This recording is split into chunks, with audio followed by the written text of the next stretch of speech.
It's Tuesday, April 23rd. I'm Matt Harmon. Welcome to the Yahoo Fantasy Football Show. It is a hell of a day to talk ball, and join me to do just that is the one and only Thor Nystrom of Fantasy Pros. Thor, what's going on, buddy? Not a lot. We are 48 hours away from the NFL draft, so a very exciting time, and it is awesome to be with you, Mr. Harmon. Oh, dude, it's always awesome to podcast with you. You do great work at Fantasy Pros covering the NFL draft, covering college football. You put out an awesome piece recently about the wide receiver class that I was digging into earlier this morning, finishing reading it because I had started it a couple weeks ago. It's a big beast of a piece, Thor, that you put out there. So the people definitely have to check that out. They have to check out all of your great work over at Fantasy Pros. But today, Thor, we are talking the teams that will shape the draft. We are concluding our teams that will shape the draft series. We actually were supposed to do this episode a few weeks ago, but your boy had to miss that episode. So we are doing it now, and we're covering two groups of teams this time. We're doing teams that will shape the draft, the quarterback lurking teams, which is perfect for you because I think you are the original JJ McCarthy preacher. So we had to get you on for that particular episode because we're going to talk a lot of JJ on this pod. We are also going to talk the teams in the top 10 that I can't quite figure out. So we're going to do a lot of that on the show. But before we do that, we do have a couple of quick programming notes for you here. Obviously, if you can't tell, if you're watching the YouTube version of the show, I am in studio here in Los Angeles. Did not move back to the West Coast. I'm here for all of these big draft events that I'm going to be laying out for you. If you haven't heard already, make sure to check out Mock Draft Monday, the final edition of Mock Draft Monday with Dane Brugler. It's in your podcast feed. It's up on YouTube today, Tuesday. The great Thor Nystrom is joining me as we conclude our teams that will shape the draft series. Tomorrow, Wednesday, we have a very special bonus edition of the podcast to celebrate draft week as NFL Network's Marcus Grant and my good pal Marcus Grant join me in the LA studio for a wish-casting mock draft. We're going to tell you the ideal, maybe just pure fan fiction fantasy landing spots for all of the top skill position players in this draft. And big announcement, on Thursday and Friday night, Yahoo Sports is going to be going live on draft night for a second screen experience. YouTube, Facebook, Twitter, your social medias. Make sure to check it out. Look, we know you're going to be watching NFL Network and ESPN. We're going to have the stream up as well, okay? We're going to be watching those, but watch along with us, okay? So second screen experience, pop your laptop, your mobile device, whatever. Everybody's got 1,000 screens these days. Make sure one of them is on the Yahoo Sports YouTube page. Yahoo Sports on YouTube. Pull it up. We're going to be live. Great cast, loaded cast to react to all the picks as they happen. Yahoo Senior NFL Insider Charles Robinson, Jason Fitz, Adam Gorney from Rivals, and former Patriots and Bills running back Damian Harris are going to join me for that. I'll be reacting to every receiver pick live as it happens, every skill position player, all the picks, man. It's going to be a great conversation, so make sure you save a screen for us. And of course, right here on the podcast, Charles McDonald and I are going to recap the draft after round one and then the conclusion of the entire draft. Expect those on your feeds Friday morning and Sunday. Okay, got all that. A lot of information. Good. Business out of the way. Let's jump into the meat of the show. Let's start off with the three teams that are kind of the quarterback lurkers. You know, the top three teams, those guys are all targeting quarterbacks, but these three teams, the Minnesota Vikings, the Denver Broncos, and the Las Vegas Raiders are the quarterback lurkers. These are, I think, the three teams that are most primed to trade up. Let's start with the Vikings, and the central offseason theme for them is just they're moving on to the next phase at quarterback. So, Thor, I know you know this organization really well. You know these quarterback prospects really well. I'll just start off with this. Have you ever seen a situation that's better set up to be an incubator for a rookie quarterback? I don't think that I have. No. In terms of the receivers, you have the best receiver in football. You have a stud wide receiver 2 on the other side. You have one of the better pass catching tight ends in football there. You have the starting tackle duo is one of the best in the NFL. And then you have one of the better play callers in the NFL. The whole thing has been set up right from the get there for a guy just to step in and have success right away. And you also have a situation where it appears that they're at least willing to be patient with the guy. I don't think necessarily they're saying that a guy could not start day one, the guy that they end up picking. But I think that they would exercise discretion depending on who that ends up being and what they see in training camp and whatnot. So it is a very good situation for whatever quarterback gets drafted there. And I think the non-Caleb Williams guys, I think they would be crossing their fingers that the Vikings are the team that calls their name. And it seems like, based on just where the tide is headed right now, draft buzz wise, which, by the way, all of that is just going to get fantastically blown up here in like 48 hours, as Thor said. All this draft buzz will just be shot to the moon, and we'll be completely out of silly season, which I'm sure you can't wait for. I can't wait for either, to just like actually see where this thing goes. But it sounds like basically all three of those guys, Drake Maye, Jaden Daniels, and JJ McCarthy, are in play potentially for any of these quarterback lurking teams. Maybe not Jaden Daniels, but Drake Maye and JJ McCarthy definitely. But let's talk about these three guys just kind of, because I think they're going to apply to all three of these teams potentially that we're going to talk about here. Let's start with Jaden Daniels. Where do you come down on Jaden Daniels as a prospect, and just like how he would potentially fit for a team like Minnesota? Jaden Daniels is my QB2. I think he brings two superpowers to the NFL. It's the downfield throwing. He has such a good accuracy and placement, and that just sort of teardrop that he does downfield. It's so good. And then that in conjunction with the awesome scrambling. He is going to enter the NFL as one of the 5 or 6 best scramblers we've ever seen right from the get. So he presents a spacing math problem to opposing defensive coordinators. You have to keep 2 high safeties up there, or else he's going to beat you downfield the entire time. We saw this at LSU last year. Matt, when we talk about Brian Thomas's evaluation, I loved your chart up of him that showed this so succinctly there, of the percentage of routes where they sent Brian Thomas down the field. Yeah. And then people might be surprised how often Malik Neighbors was used down the field based on his skill set. But this goes to what I'm talking about with Jaden Daniels. You leverage that to force the opposing defensive coordinator to delineate defensive resources there. Well, the upshot of that is now you can't keep a spy on Jaden Daniels. Now it is more difficult to blitz Jaden Daniels. You only get to have 11 guys out there. Jaden Daniels was also the best quarterback in the FBS last year against the blitz per PFF charting. So that's where you just get sort of an issue with that. He's gotten so much better in the pocket, going through his progression, the game slowing down to him. LSU did stuff for him the last couple of years to help with that. They have this really cool VR system that they put the kid in, and that he gets to see the defensive looks, and they run through the plays, and he has to point out the different coverage looks and different stuff like that. And then the guy that he's going to the ball with, he got so good at it by the end that they were running it in double speed. So he was basically playing the games in fast forward before they began. You saw when he was at Arizona State, by that 3rd season when there was the scandal with Herm Edwards and everything, the whole thing got blown up. His passing game had not progressed at all. And his natural ability, then there was this chain reaction where, because the game was moving too fast for him, his mind was bogging down. And because of that, all of his physical skills were playing down. Now, because he is seeing the field much better, he's much more calm back there. He's going through his progressions. He's making the smart decisions, whether it is to throw that ball or whether it's to tuck. And now you got a problem. Now I'm out in the open field, and now the sirens around the stadium are going off. The dinosaur has gotten out of the cage. They were in Jurassic Park, and all the defenders now are terrified because that guy gets down the field so freaking fast that the miles per hour and everything, the acceleration out of the pocket, and then his high end speed is ludicrous as well. So those are the problems that he presents because of where his game has gone. I think the fits for Jaden Daniels, I think he's a guy that fits any of the 3 spots there any whether it's Washington.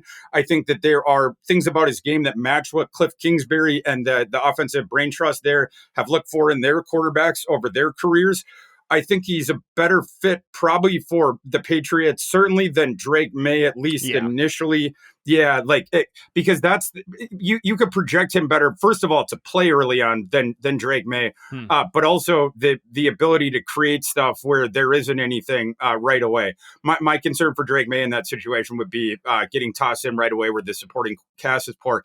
The one fit with Jaden Daniels that it's not that I would pretend disaster or anything. It's just an interesting thought experiment would be the Vikings, because Yeah, Kevin O'Connell's entire aerial philosophy, it is inverted from the type of prospect that I just described. Jaden Daniels is I'm going to force you to defend deep, and then now you can't, it's harder for you to deal with me as a runner guy. And then also in the intermediate, that's where we get our spacing with that on the few times he does go there. But that is opened up only because he's so good downfield and that stuff. With O'Connell, it is the exact inverse of that, which is we pepper the middle of the field over and over again to force you to bring defensive resources up to cover that so that we get our one-on-one shots down the sideline and down the field. It is the exact opposite. So if they took Jaden Daniels, they would have to work with him a bit with his game to try to fit it into that. There would have to be alterations on both sides. Not saying it wouldn't work, but there would have to be alterations. Yeah, that's kind of why I wanted to ask you this, because in my mind, I have faith in Kevin O'Connell to execute that, like I don't want to say full scale overhaul of the passing game as we know it in Minnesota, but I do think there would have to be sort of a meet in the middle, right? Which I trust Kevin O'Connell to do that, but just based on the offense that they've had recently, and by the way, I don't think they'll really have a chance at Jaden Daniels. I still think that he probably ends up going second overall. I think their options in Minnesota are probably going to be between these other two guys that we're about to talk about, but that's sort of why I wanted you to break that down, because I agree, like what he did in LSU just doesn't really map to this offense, but I think it can be successful in a different spot. So let's talk Drake Maye and JJ McCarthy here for the Minnesota Vikings specifically, and just kind of your overall evaluation, because I had a Washington fan hit me up and just be like, hey, okay, tell me about these two quarterbacks, Jaden Daniels, Drake Maye, just like your initial thoughts. For me, real simple, I think Jaden Daniels is better for right now, which everything you just said, I think backs that up. Like you can build a really good offense on his rookie contract with Jaden Daniels, but I do think that Drake Maye might be a little bit better long-term if he's developed correctly. And I think Minnesota, Thor, would be the ideal spot for him to develop early. For sure. Yeah.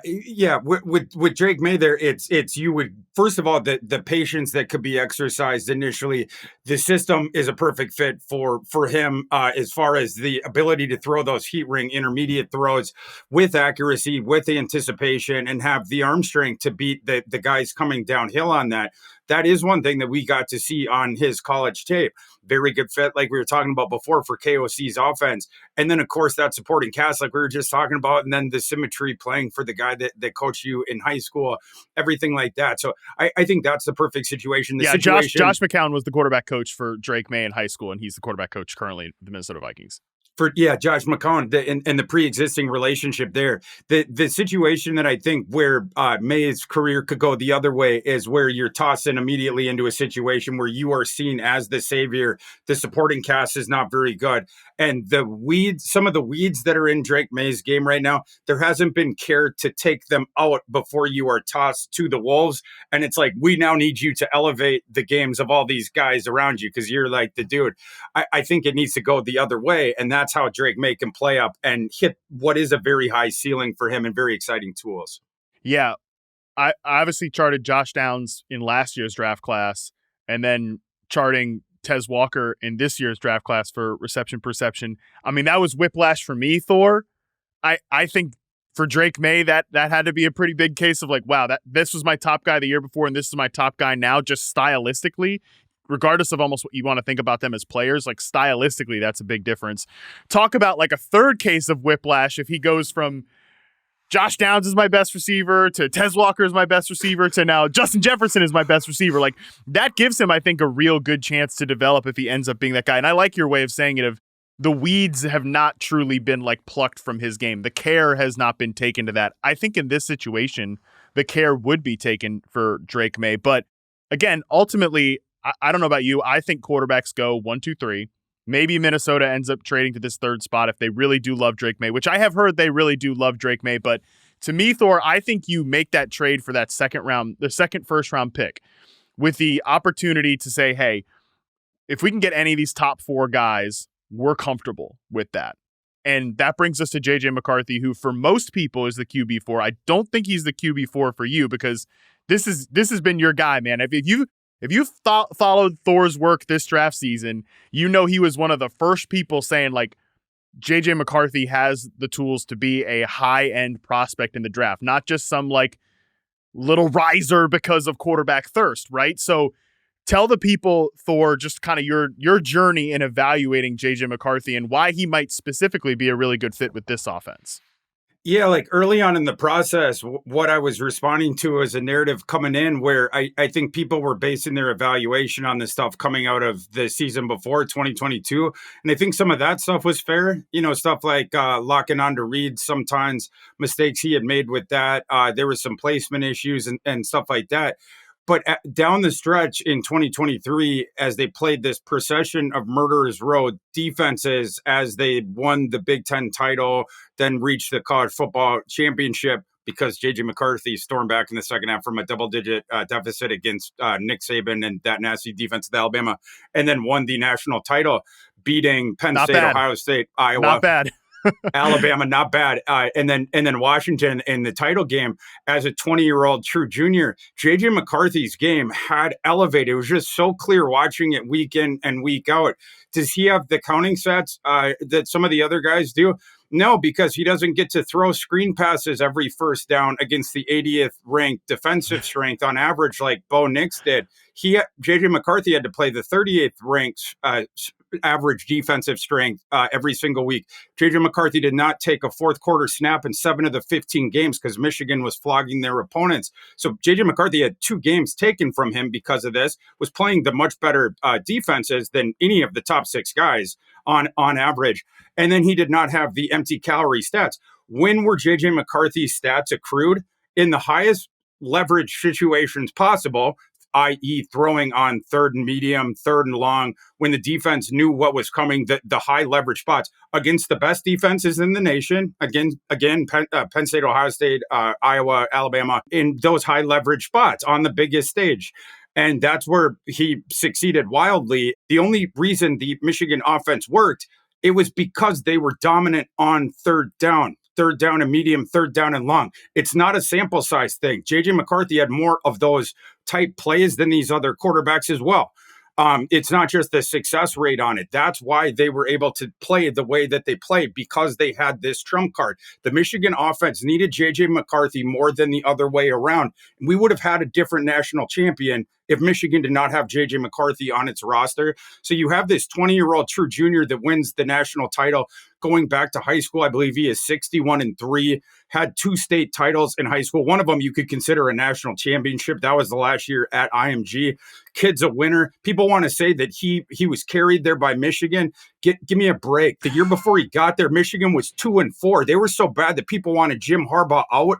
JJ McCarthy commits there, keeps his commitment despite all this going on, helps them recruit what became this really good class. And then he helped turn Michigan into a colossus while he was there. Then just speaking to the on-field stuff, the kid's super duper athletic, 6th fastest 3-cone at the NFL Combine, irregardless of position, even though he weighed in 17 pounds heavier than his Michigan bio, which also checked the size concerns on him. Kid has obvious arm strength, which, by the way, he retains on the move, including accuracy to all 3 levels of the field. That was confirmed as well at the NFL Combine with a 61-mile-per-hour max velo throw that was 1 mile per hour less than the NFL Combine record.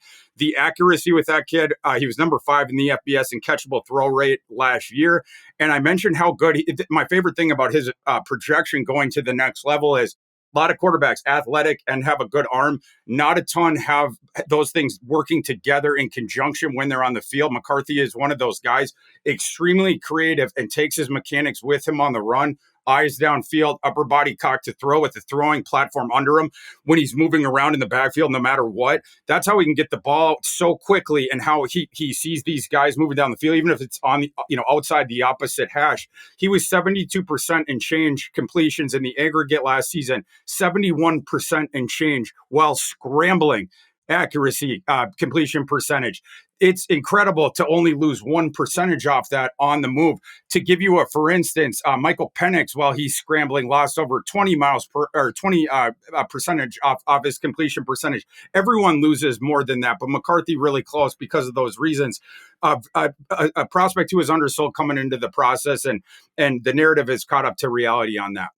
I can't remember what game it was, and you probably would, but I think there's one play where, just to speak to the athleticism, I think he hands the ball off to Blake Corum, and Corum runs for a long touchdown, and McCarthy is running with him stride for stride. Now, he's not like the ball carrier on that play. Obviously, there's a different aspect of that, but the guy is athletic. I think that's like not sneaky white quarterback athletic. Like he's just a pretty good athlete for quarterback play. And I agree with you that he's a guy that it's fair to say, like, I think he's a difficult evaluation just because you got to do a lot of work, man, right? Like you don't get a ton of dropbacks with this guy to evaluate like you do with all of the other quarterbacks. But like you said, so much of college football is like these Mickey Mouse offenses, these empty calorie stats. I mean, give me a break. Like the more you watch of JJ McCarthy, the more you see him do like NFL things, rip throws over the middle.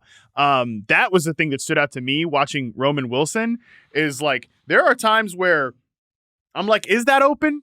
Cause I'm charting whether he's open or not. I'm like that really is a very tight window that Roman Wilson's got in zone coverage here. But JJ McCarthy fires that thing in there. And that's NFL quarterback play. That's, by the way, that's Minnesota Vikings NFL quarterback play. So I understand like the logic that the Vikings went through here, which is we are putting ourselves in a position to trade up because if nothing else, we love this guy. And like this guy's a great fit for our offense. So before we move off the Vikings here and talk about some of these other teams, just because look, like the most important players we're going to talk about from a fantasy perspective are probably on this team, including Justin Jefferson, who was the number one overall consensus pick in drafts last year. If you want, just forget about best quarterback, like who you think will develop the best, whatever. For the selfish fantasy players out there who just want the best thing for Justin Jefferson next year, Thor, which one of these quarterbacks between Drake Maye and JJ McCarthy do you want to be drafted by the Vikings? If it was just for next year, for sure, McCarthy, because I don't know the utility you're going to get from Drake Maye as far as a value add against even a Sam Darnold in year one. I think that with Maye, it's for the future when you're thinking about him. McCarthy is the guy, I think, where you could potentially get that value add in year one. You were sort of alluding to this, Matt, but he's coming from a pro-style system, of course, for a sitting NFL head coach where they were so successful last year. A 12-personnel offense has some stylistic similarities to Mr. O'Connell's offense. Now, the Michigan one, of course, was more run-leaning, but that's the foot it was led with on the early downs, and then they leveraged the high leverage ones. That's where McCarthy was of great use. Whereas O'Connell's, it's led, sort of with the opposite foot on the early downs. But the other stuff is very similar as far as that stuff goes. So McCarthy is going to be extremely similar in the sectors that they attack through the air. So I think that's the one where Jefferson could get a little bit of a value bump for this coming season if they took him. All right, let's move on to the Denver Broncos here. And central offseason theme for them to me is just, what are we? Right? Because to me, I look at this roster, Thor, and it's pretty blank slate. On the offensive side of the football, like they have Courtland Sutton, who wants a new contract.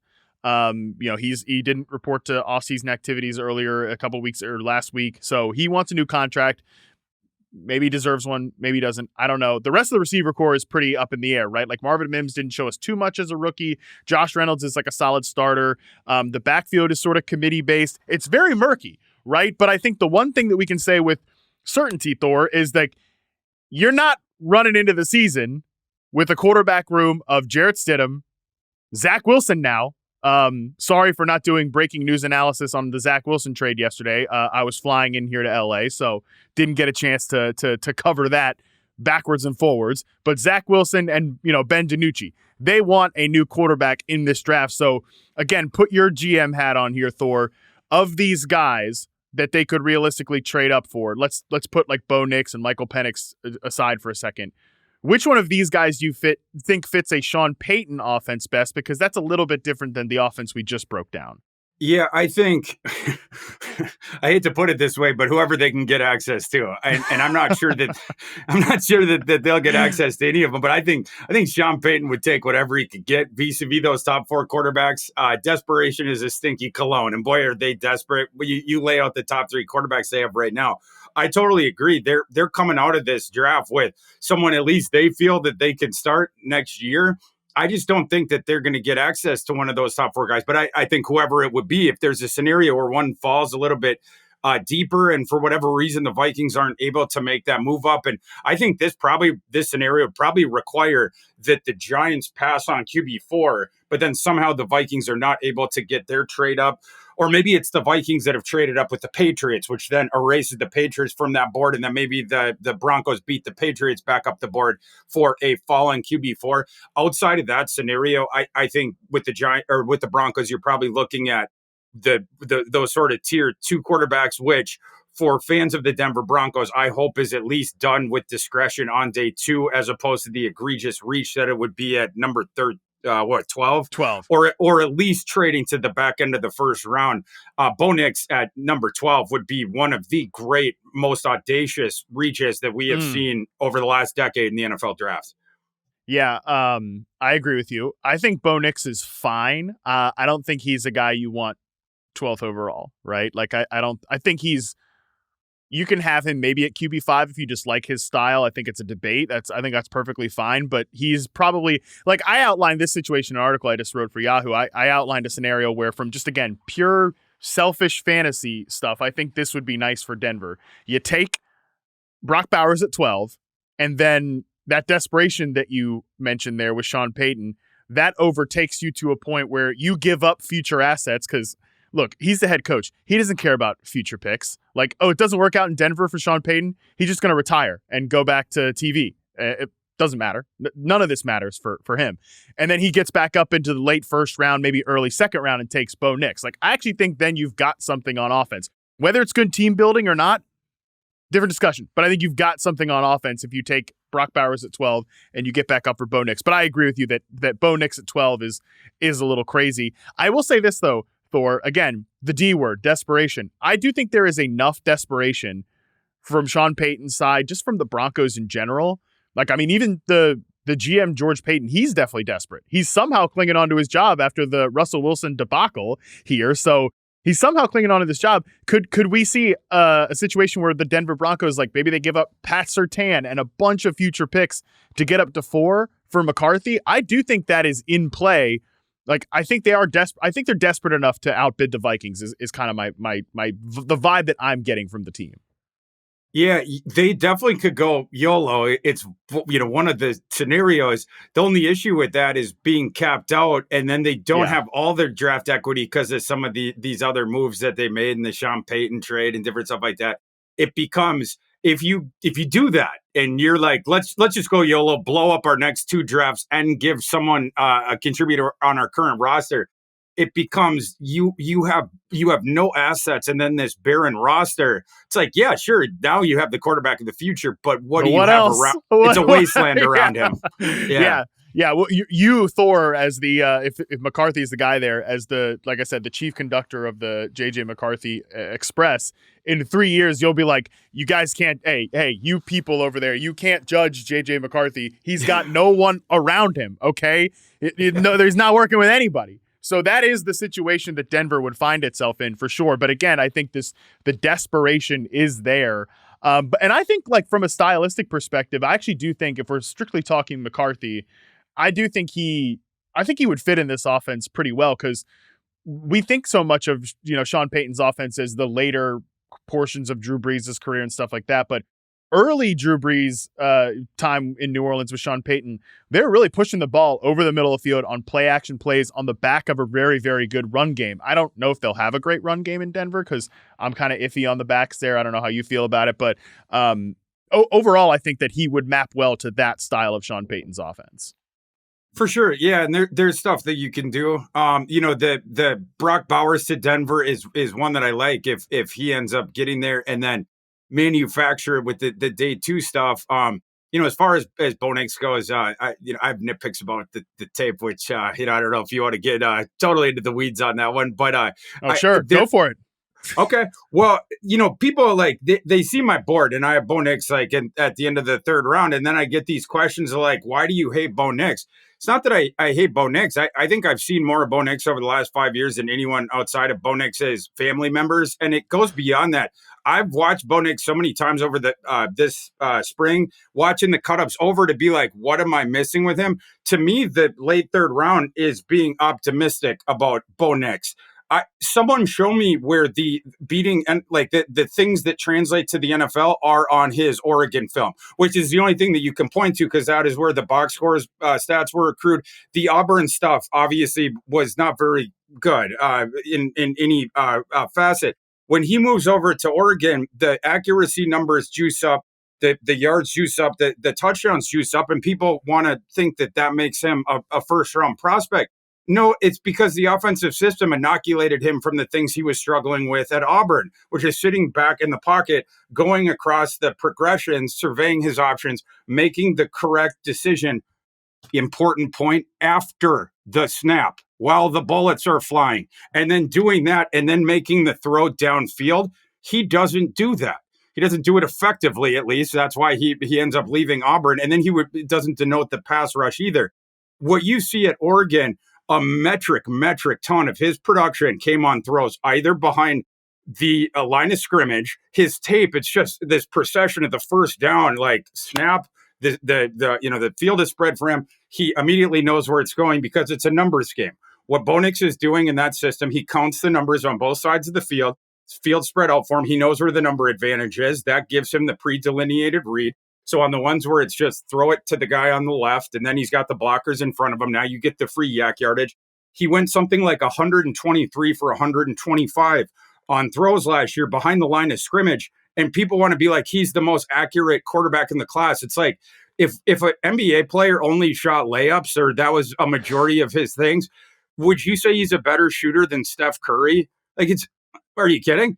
And then it's the same sort of thing with the stuff within 10 yards. The stuff down the field, those are also pre-delineated reads. You can tell this from the system where they get a matchup on a dude and also have the numbers advantage. And even on those, so he would get all these advantageous looks downfield. His game is risk averse to this incredible degree where even when the guy would have the step or whatever, and any of these other quarterbacks in this class would just rip it at that point. And all you got to do is lead him up the field, free touchdown because there's no safety back.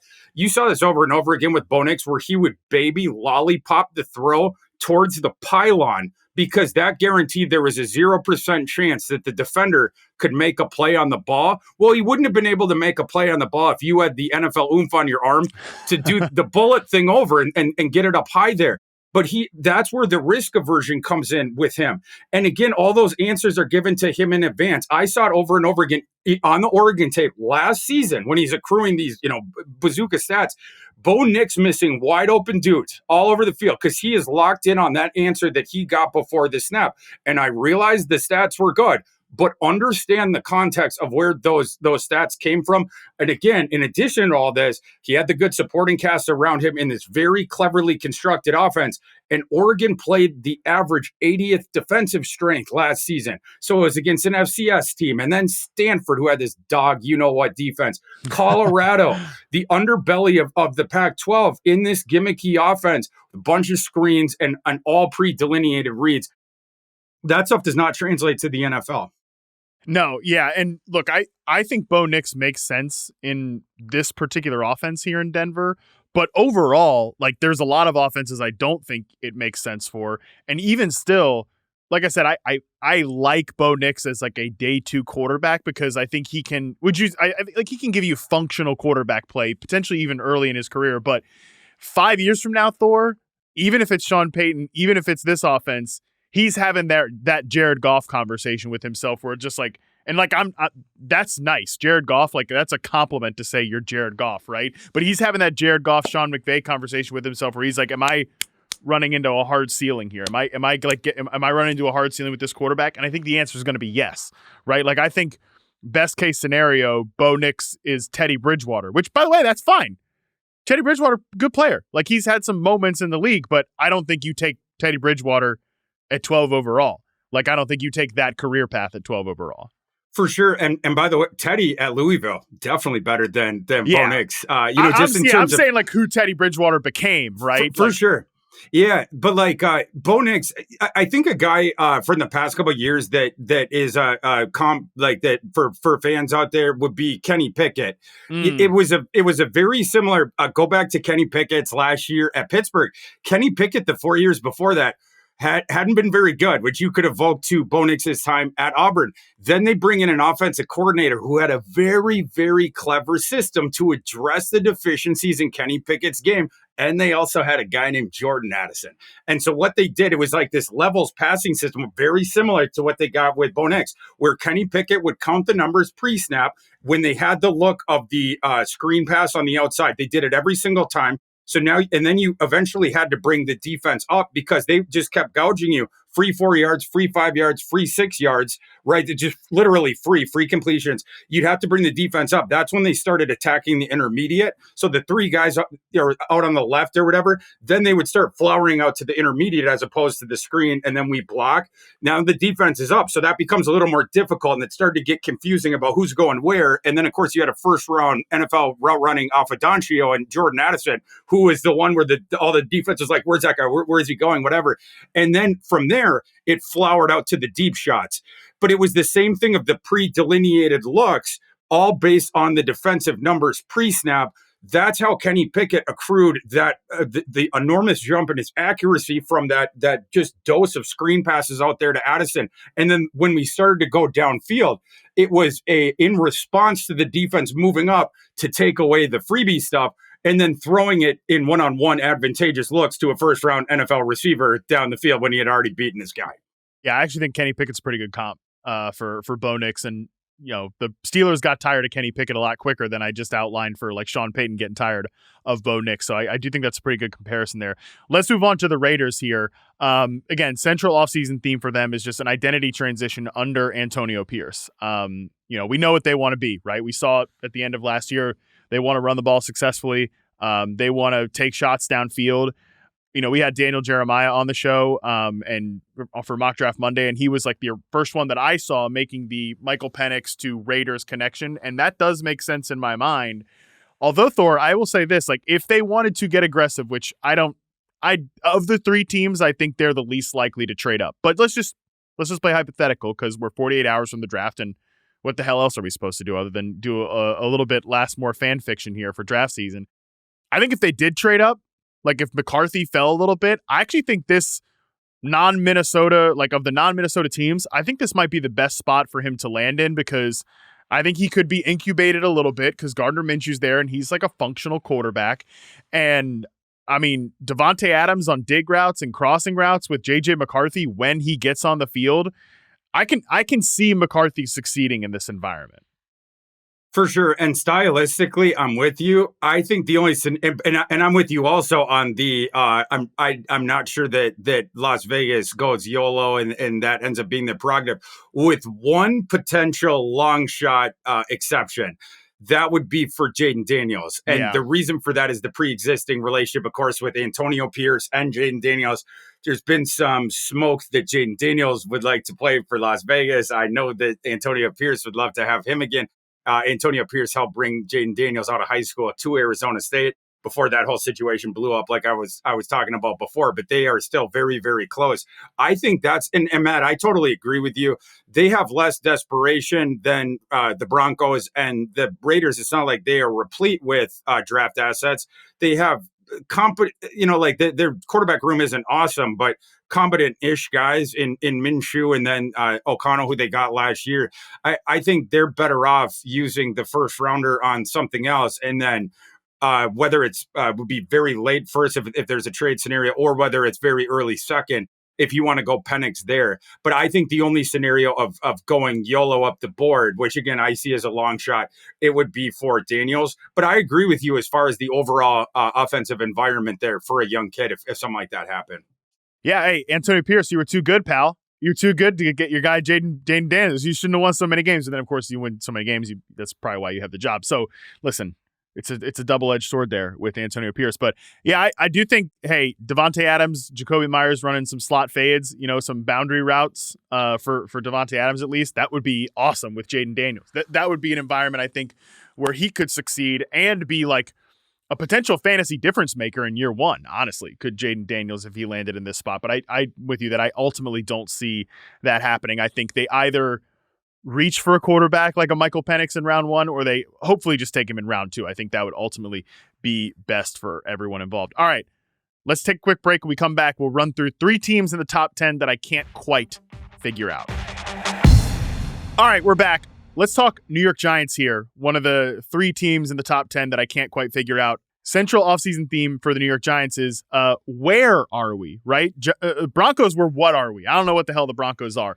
I'm kind of confused, Thor, like where the Giants are in their team building process. You know, they overperformed in Brian Daboll's first year. They dramatically underperform in his second year, to the point that I kind of think now the pressure is a little bit on New York. Like there's some buyer's remorse with the Daniel Jones contract, whether anybody wants to say it inside the building or not, you know, in front of a microphone. I just think that's the reality of the situation. So do you think this is a good environment for any of these quarterbacks to land in, or do you think they should go somewhere else with that 6th overall pick, you know, maybe, or trade up or trade down the board, whatever? No, I don't think it's a good situation for the quarterback, and I have a hard time parsing this thing as well. I know that the folks in town that run my NFL organization, that's what they have been preoccupied with as well. I think they would, if it was legal to try to bug that building, I think that they would like to do that to try to get to the bottom of exactly what we're talking about. What is the Giants' intention? It's been put out in the media. Some have suggested directly by the Giants, whether genuine or the opposite of genuine, that the Giants will take QB4 if he is on the board at number 6. Of course, the idea of why would you put it out there if it's not true is to incentivize a team like the Vikings to move ahead of you, so that one of the stud receivers, ostensibly, but also offensive linemen, could be in play as well. 2 areas of giant, pun intended, acute need for New York, that one of those guys falling down, right? Because you take one of the teams above you off the board, whether it's Arizona or the Chargers. So, so would the Giants, would they indeed do that, take the quarterback, or will they take the wide receiver? It's hard to know. But I think as far as the quarterback thing goes, you have this coaching staff that may or may not be on the hot seat. I think the front office feels a lot safer. So you have sort of conflicting motivations of those 2 different things. And then as far as the roster itself, while they need this desperate immediate help for their receiving core and the offensive line, you can make the argument, particularly from the management side, for the quarterback, not only for the long-term view of it and then to develop him and yada, yada, but also the short-term view of it, which is looking at it from a different way, the economics of it. We were just talking about the Denver Broncos and how they got into this very desperate, weird situation that they're in.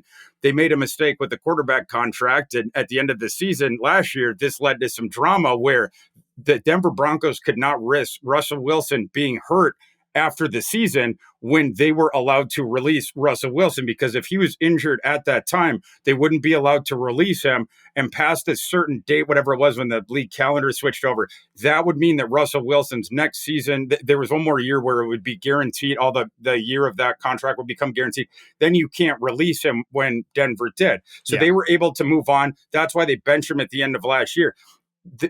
Moving back to the Giants, if the Giants were to take a quarterback at 6, I think it gives them a far more plausible deniability to keep Daniel Jones affixed to the bench next year when they are in a very similar circumstance. The Giants, because of the cap, have to keep Daniel Jones on the roster this coming season. They can move on for a very small cap hit next offseason, but not if Daniel Jones is hurt on the day when that can happen. So you need Daniel Jones healthy then. They might be looking for a plausible reason to keep him on the bench for these reasons. I don't know that Drew Lock is that. But just as far as short-term stuff for the roster itself and the quality of the roster for next season, it very obviously would be a wide receiver here.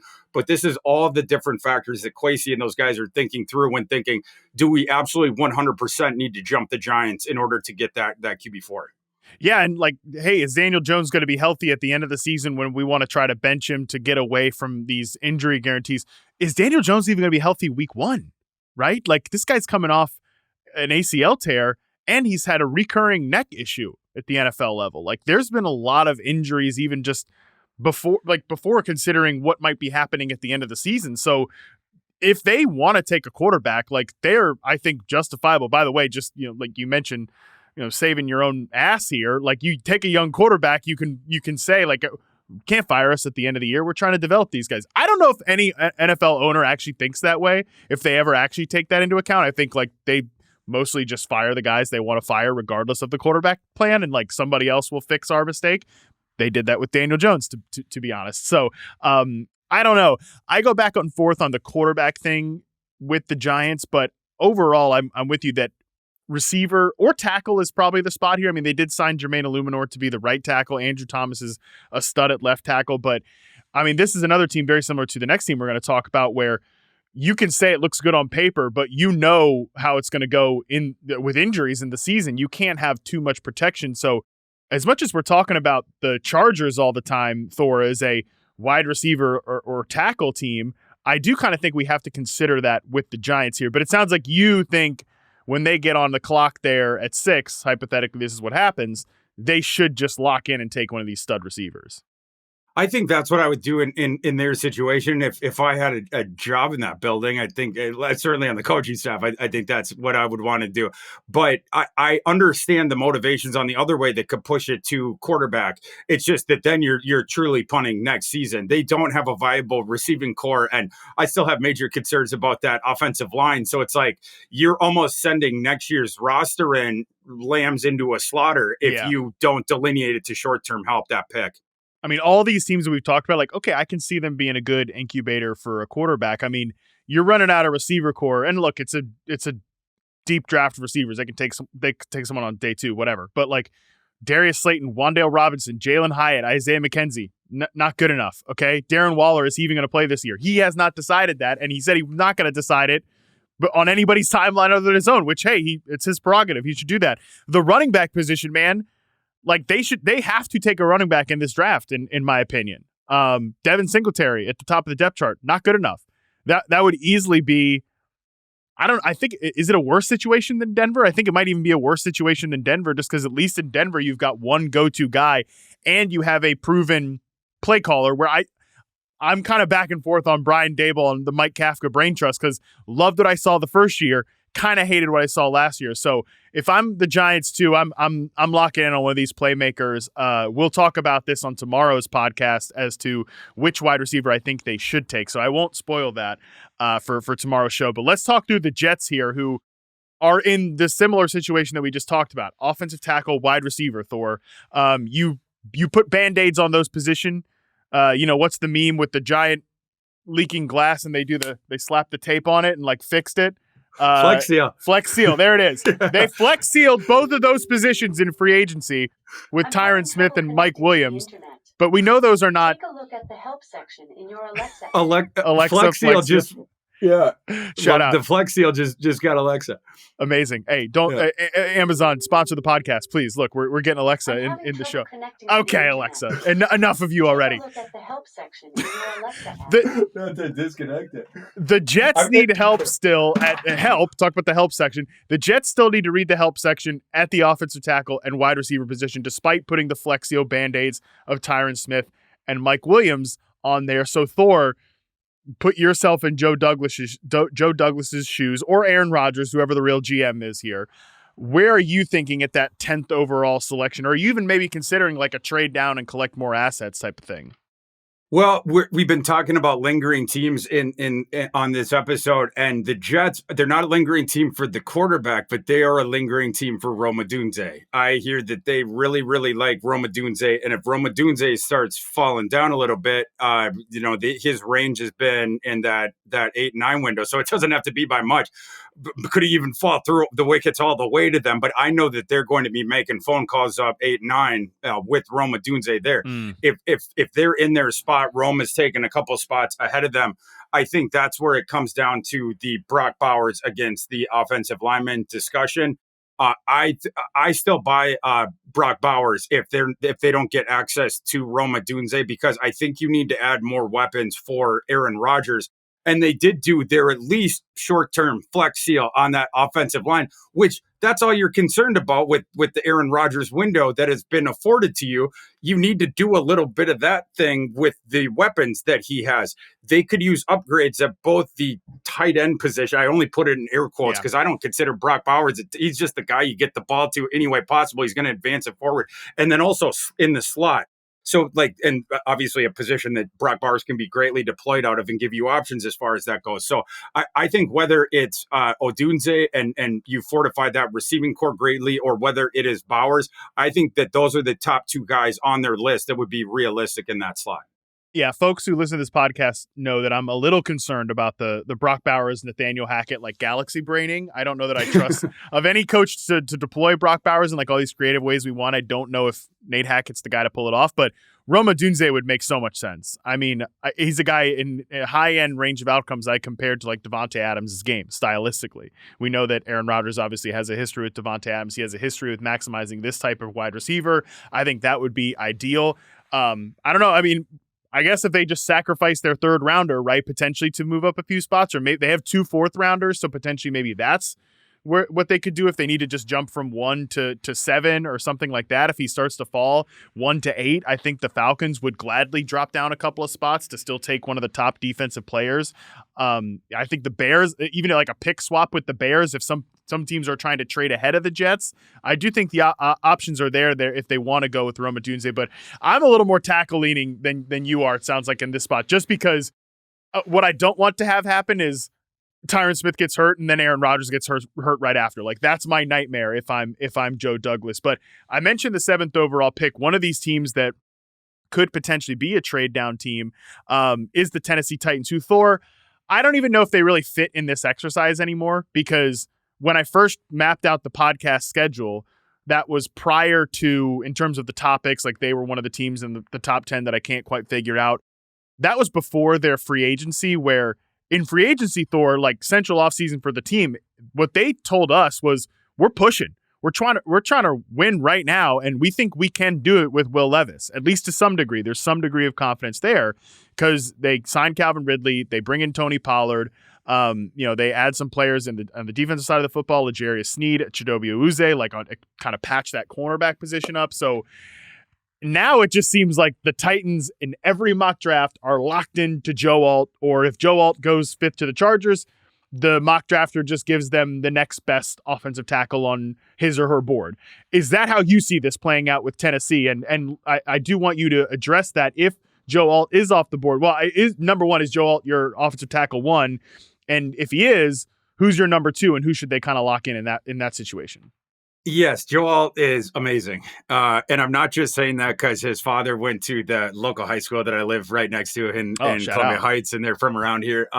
But, obviously, his son Joe goes to Notre Dame, the NFL bloodlines. He is this massive kid. The athletic profile in the last 2 years was utterly dominant at Notre Dame in both phases of the game. Awesome run blocker, awesome in pass pro. I don't know what you question about his game. I can't really poke weaknesses in him. It's a very good tackle class at the top, and to me, he stands head and shoulders above it, literally and figuratively. For me, it is if he falls down there because of that scenario we're talking about, where the Chargers end up being the trade down team. You're going to have to tase Jim Harbaugh, get him out of the war room, and then chain him up if the Chargers stick and pick at 5, and it's not, and you're like, no, we want to take Malik Neighbors. I don't know that Jim Harbaugh is going to allow you if it's Joe Alt's on the board, but if the Chargers trade down and then it's the quarterback team obviously, and then Joe Alt gets through to the number 7 slot, to me that is the most no-brainer pick of all time. If it's Joe Alt goes above that, I think that is where the trade down comes into play, because I agree the tackle still remains by far number 1 on the priority list for Tennessee, and particularly the blind side, which I'll talk about in a second. But the guy who would make the most sense, because you asked who the next tackle was on my board. Well, it's J.C. Latham, and a lot of other guys that their number 2 guy are likewise right tackle projections for the next level. I would like to get a left tackle to Tennessee, and I think Tennessee might have the same lean that I feel like there.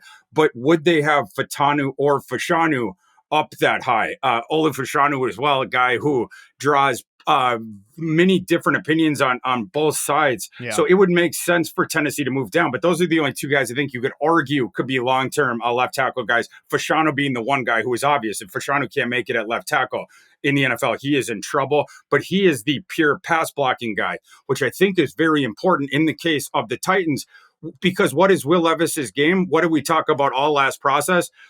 Like the frame, like that he's athletic, like that he has a big time arm. The one thing that we questioned about him, it was standing back there in the pocket, denoting the pass rush, saw him get nailed from behind so many different times at Kentucky. And then the panic under pressure when he would finally denote that. If you're going to give Will Levis one more opportunity, which the Titans are obviously going to do, it needs to be a legitimate one. Or else how are you going to know if he is good or not? You can't put him behind these crappy offensive tackles, because I will tell you what will happen next year if you do. Will Levis is going to stink. Yeah. If he gets the immediate pressure, particularly from the blind side. I've seen it over and over again. You go back to the Kentucky years and even the brief times we got to see him at Penn State. This movie has been seen. We know what's going to happen. Give him a real shot by giving him a decent offensive line. Your only path to that is getting a solid, hopefully starting left tackle that can protect on the blind side. Fashanu is the one guy with that. That's the great part of his eval. The last 2 years, he did not give up one sack.